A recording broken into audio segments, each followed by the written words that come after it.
Hello, my lovely gems, and welcome back to Gems Life Live. And we gonna get into some things.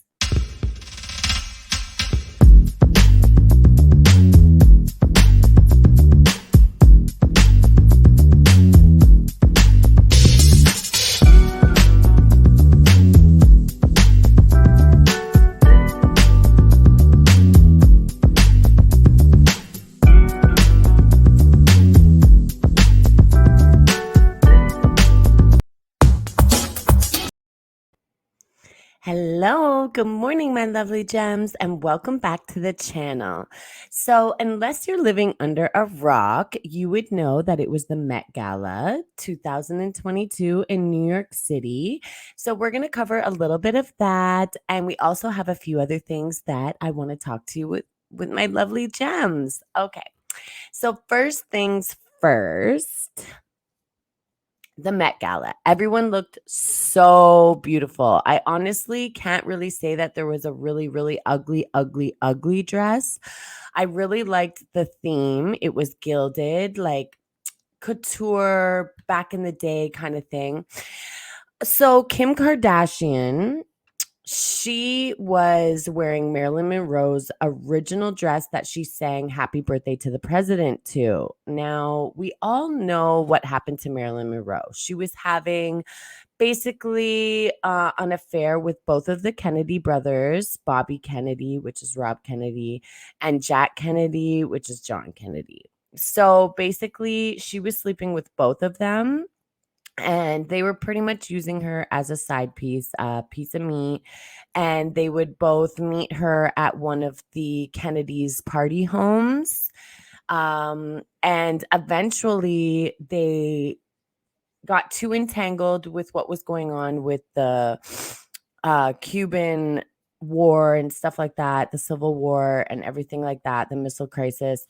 And she knew too much information. So a lot of people think that she was actually killed. Now, it is a conspiracy theory, but she also was somebody who did abuse sleeping pills and alcohol. So that's what she presumably died from, was an overdose of sleeping pills. So some people think that she was actually very depressed after the Kennedy brothers would not sleep with her anymore or deal with her or talk to her. And then some people think she knew too much information politically that could sabotage them, and she was killed. So I actually watched The Mystery of Marilyn Monroe on Netflix the other night. So this is kind of weird because I watched it before the Met Gala and then before I even knew what Kim Kardashian was going to be wearing. And it's really odd to me that Kim Kardashian, she actually purchased or was given a lock of Marilyn Monroe's hair. And we all know that the Kardashians are witches and they practice, different things, magic, voodoo. And she was like, "Oh my gosh, I'm going to sleep with this every night and I'm going to do some crazy voodoo stuff with it."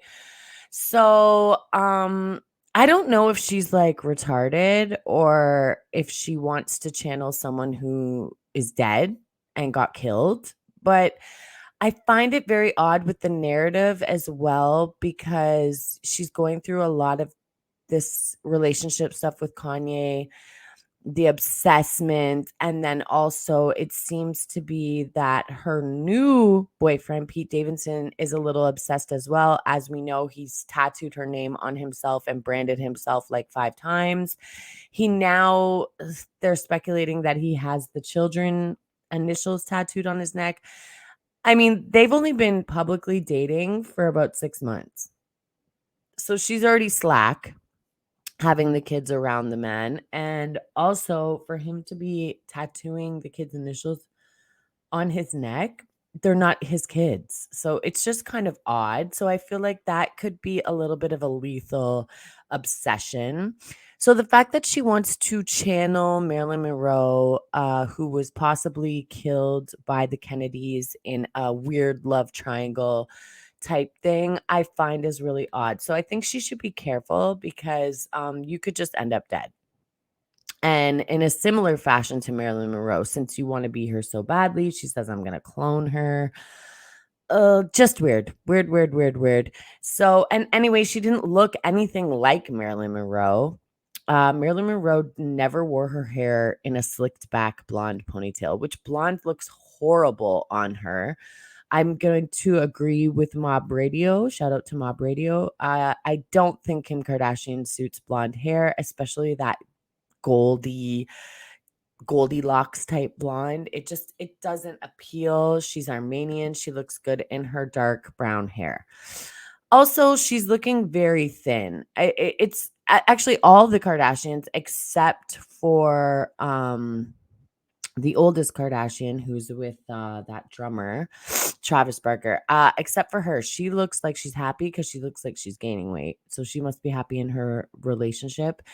But Chloe and Kim are looking extremely skinny. It's almost like BBL Kim does not even exist anymore. And I already said that the new trend is going to be back to the slim model look.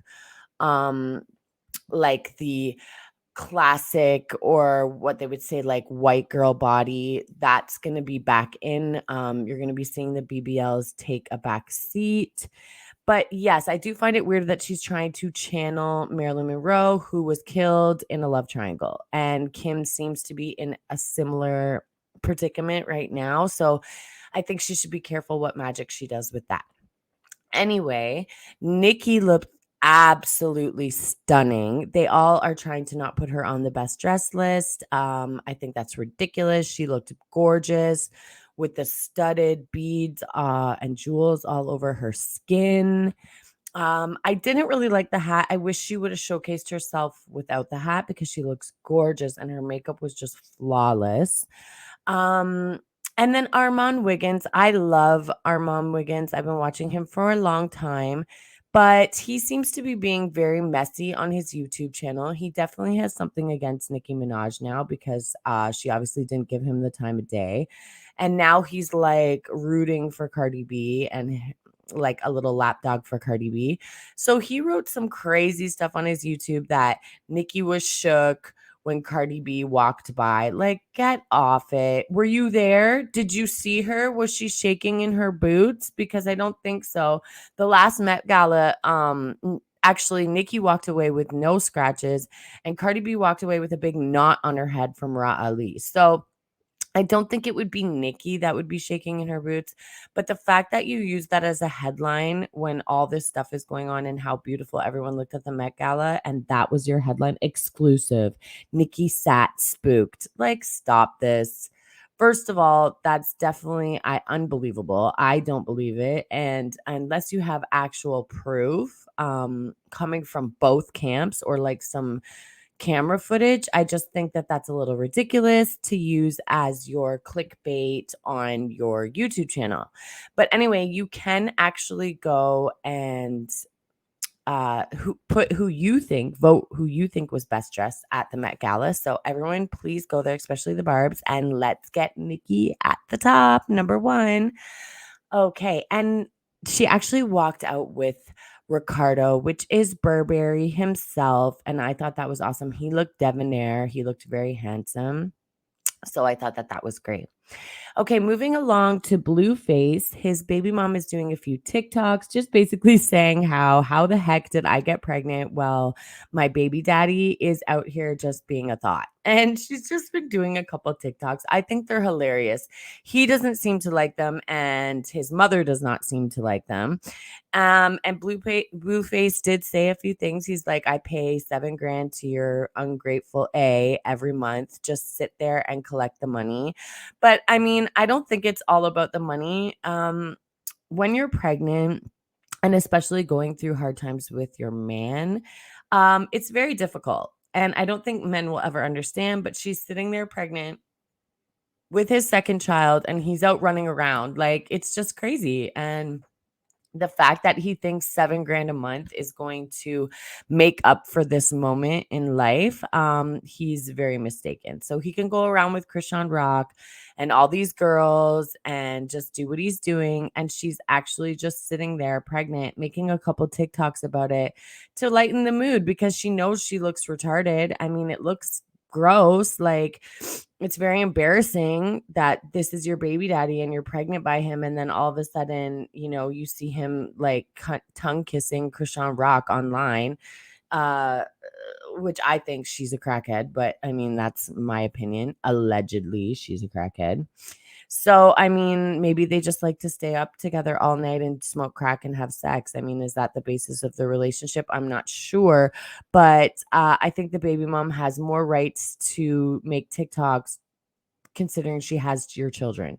So, anyway, I think that's crazy. But Jaden Alexis, I'm with you on this one, and do your thing, girl. If TikToks make you happy through the last trimester of your pregnancy while you're alone, not getting any support, emotional support from your baby daddy, by all means, girl, go get it. And once that baby drops and you can get back snatched, you can find somebody who actually really wants to be with you and loves you. So kudos to her. And Blueface, you need to smarten up.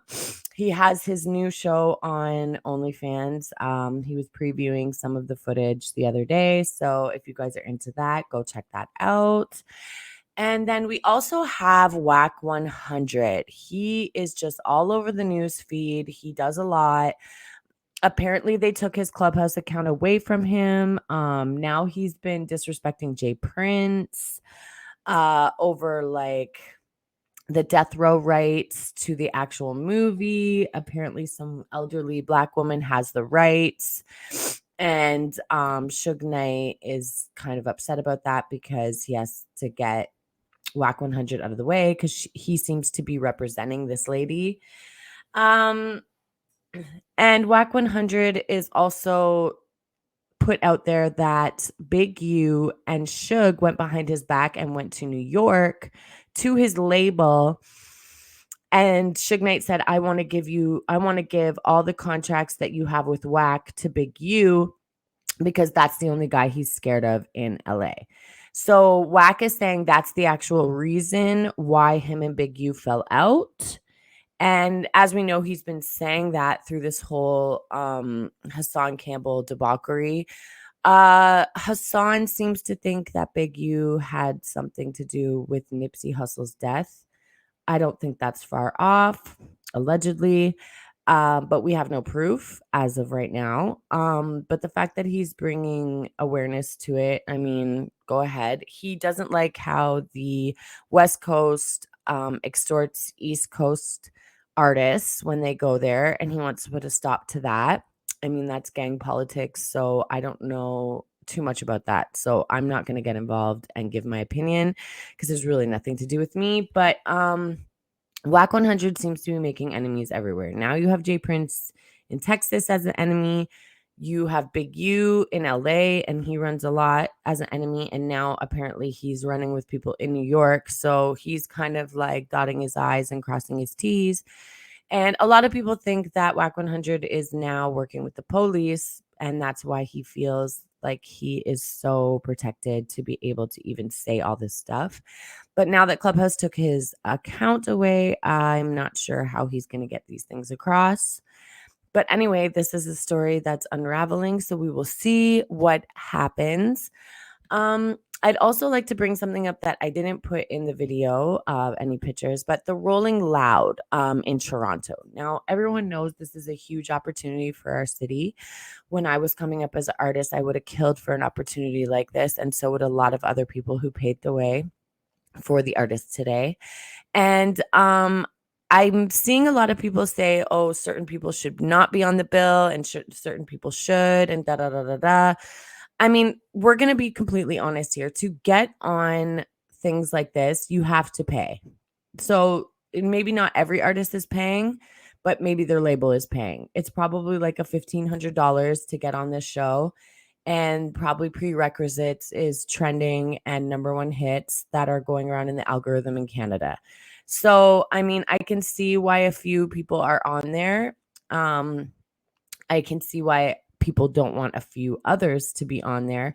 A lot of people are saying Chromas should not be on there. I mean, if she was smart, she would be practicing from now and rehearsing and come out on stage and just kill it and then prove everyone wrong. Because everyone thinks, I mean, I know she trends. So she trends higher than a lot of the artists that are even on the bill. To be honest, she is more popular. So if she actually gets her performance together, she could actually prove everyone wrong and they can all put their foot in their mouth, right? I'm not a fan, but I mean, hey, to each their own, right? I think a lot of people should just keep it cool. I understand the venting, but I mean, there's going to be other opportunities that week because Rolling Loud is here, and Rolling Loud will be back again as long as nothing bad happens. So I feel like you should just let bygones be bygones, and whoever was chosen or who paid, because that's really what it is. Like, to get on these shows, you have to pay. Labels pay or the artist pays. Like, they don't say this, but if you're actually in the industry, you know that that's what it is. So if you didn't pay your money to get on the bill, or you didn't know somebody to be able to apply for you to be on it, then you just need to be quiet, because that means you're not in the loop like you thought you were. And if you aren't in the loop like you thought you were, then you need to do a little bit more work. Anyway, I'm very excited for Rolling Loud, and Gems Life Live will be there with our media pass to get some exclusives. So please, if you find our camera and you see my lovely self, I know you guys don't know what I look like yet, but eventually you will. Don't worry, I will be revealing what I look like before Rolling Loud. So if you see me, you can come up and get a photo and an exclusive. I love all my Toronto ladies that are on the bill. It's crazy because out of 101 Canadian artists, there's only 15 females. So that really sucks. But you know what? We're going to keep continuing to strive, and we will take over eventually. Anyway, please comment below and tell me what you think about any one of these topics. Please like the video, share the video, and subscribe to my channel and hit that notification bell so you can be notified when I make another Gems Life Live. All right, my lovely gems, I will be back with another video. Bye for now.